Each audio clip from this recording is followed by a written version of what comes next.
1996.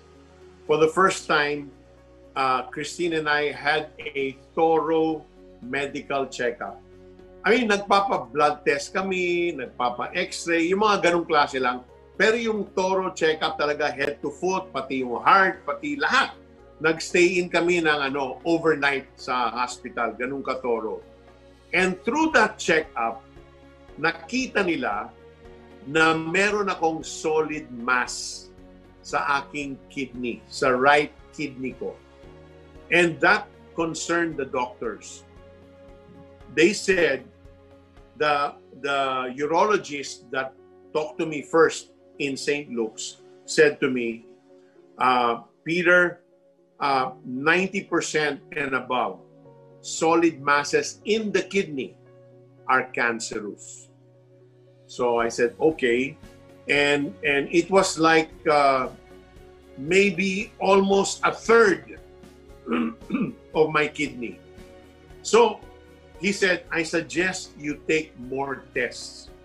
So I did take more tests, and I even spoke to several urologists from different hospitals, and their findings was very, very conclusive. I even spoke to one urologist, and he said to me, I will tell you even 95% cancer yan. Kasi ayaw nilang kumuha ng biopsy talaga. Kasi kung ipapuncture down nila yon, they will just spread the cancer. So, cancers that grow in different parts of the body, if you take a biopsy, there's that risk na kakalat yung cancer. Except cancer in the brain. Kung meron kang tumor sa brain, pwede ka kumuha ng tiny piece, hindi siya mag-spread.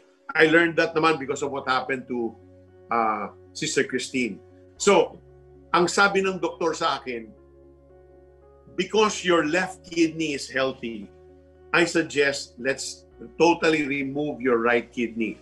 Because ang sabi ng doktor, kung tatanggalin lang nila yung 1/3, your right kidney, the remaining part of your right kidney will still function. But hindi nila alam o hindi sila sure kung infected na yung other parts na hindi lang nakikita kasi walang tumor, walang growth, walang mass. So we decided after much prayer, of course I prayed. Yeah, I prayed for and asked God to remove the solid mass. But Sir Peter, hindi nangyari yon. Sir Peter, hold that thought muna.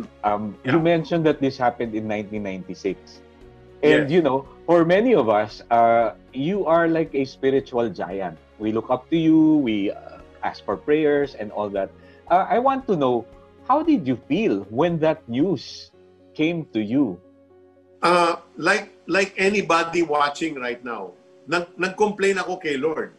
Sabi ko, Lord, nung loko-loko ako, umiinom ako ng bababae, di ba? I was living a sinful life, in other words. Okay yung kalusugan ko. And then, nung naging Kristiyano na ako, hindi na ako naninigarilyo, hindi na ako naiinom, hindi na ako nagle-late nights. Tapos nangyari ito, Lord. Ano ba naman yan, Lord? Alam mo, sabi ni Lord sa akin, you know, Peter, you abused your body for so many years. The moment you asked forgiveness and gave your life to me, I forgave you. But I will not take away the consequences because you abused your body by the way you live your life. Yung pag-inom mo, pag-sigarilyo mo, non-stop ka eh. So, that's what the Lord said to me. I'm not gonna remove the consequences. You face the consequences. So that was a time of spiritual growth. Because I tell you, if you want your prayer life to really be deep, magkaroon ka ng trial na ganun. Talaga, it will become so deep. I mean, you will be praying and communing with God araw-araw, non-stop. So ganun, naging sobrang prayerful ako. Even to the point na until the day of the operation, na alam ko talagang, so hindi tinanggal ni Lord yung solid mass. So, after I was operated, while I was in the operating room, hindi ko alam to kasi kinuwento lang ni Christine. Ang ginawa ng doktor, linabas niya yung kidney ko linagay niya sa kidney basin at pinakita niya kay Christine. Wow. And pinakita niya, Christine nga, sabi ni Christine, gusto Wow. niya daw mag-faint. I can... At sabi niya, nakita niya yung solid mass, tapos yung hindi pa nakita sa scan, yung maliliit na nag-uumpisa na mag-spread. So sabi ng doktor sa kanya, this is what we'll do. We'll take a biopsy of this one, but I'm telling you now it's cancer. But anyway, we'll wait for the biopsy result. And we will biopsy the external shell of the kidney. Yung kasi covered daw yun, puro taba. So ginawa nila yon, binayopsy lahat. So nalaman ng mga doktor na yung cancer contained sa loob ng kidney, hindi siya nakalabas. So hindi na ako nag-chemo, hindi na ako nag-extra treatment pa. So after they remove my kidney, sabi niya, all right, relax, enjoy life, but not too much meat. Only fish, vegetables preferably. Because meat gives the kidneys a harder time to break down and to digest. So ganun na naging lifestyle ko. Sabi niya, I want you to enjoy. You can eat meat once a week if you want, but kung pwede hindi, so much better. So yun ang advice niya sa akin. Then every 2 years, meron akong thorough check-up. Ito yung matindi, Iko. After that operation, when the doctor asked me to go back 6 months after, so I had another abdominal scan. They saw a nodule in my liver. So sabi ng doktor, because of your history with cancer, I don't like that nodule. So let's observe. After 3 months, come back. Then nakita nila, after 3 months, lumaki yung nodule na yon. So that means to say, sabi niya, that doesn't look good. So, all right, let's do other tests. So at that time, Iko, when I told this to my pastor in Lighthouse, talagang this is when I saw nag-prayer and fasting sila. Him, his wife, all the other pastors and the leaders, they went on a prayer fast, and every night they prayed for me. And I joined them a few nights.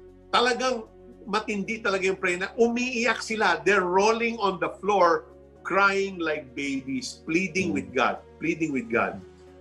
And then after several weeks, I went back, and then the doctor did a series of tests on me.